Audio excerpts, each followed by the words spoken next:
যাই হোক, আমি এই মুহূর্তে যে স্থানটিতে আছি এটা নোয়াখালী জেলার বেগমগঞ্জ উপজেলার ৭ নং একলাশপুর ইউনিয়নের।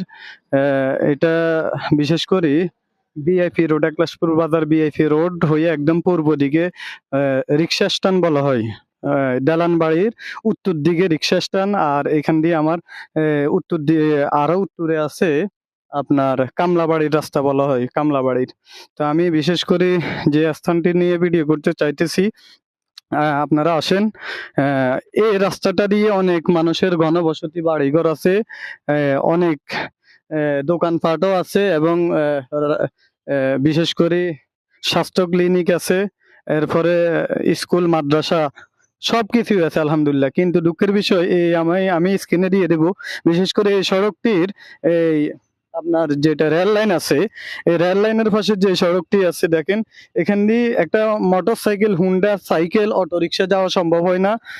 এটা বিশেষ করে দৃষ্টি আকর্ষণ দিতেছি ইউনিয়নের দায়িত্বশীল যারা আছেন এবং প্রশাসন যারা আছেন, রাস্তার আন্ডারে যারা আছেন, তাদের দৃষ্টি আকর্ষণ করতেছি।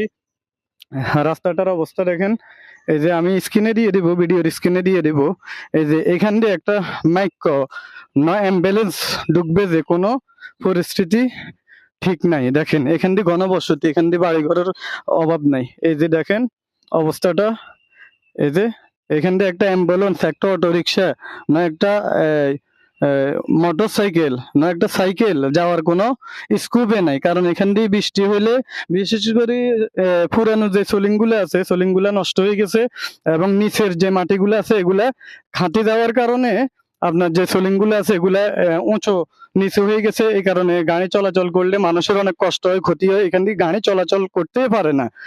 তো সকলের দৃষ্টি আকর্ষণ করতেছি, ভিডিওটা শেয়ার করে বিশেষ করে সড়ক বিভাগ, এলজিডি আন্ডার এবং নোয়াখালী জেলা প্রশাসক এবং যারা উপরের মহলের দায়িত্বশীল আছেন তাদের চোখে দেখিয়ে দিন মানুষ কত কষ্ট করতেছে। আসসালামু আলাইকুম। ভিডিওটি ভালো লাগলে শেয়ার করে দিন। আসসালামু আলাইকুম।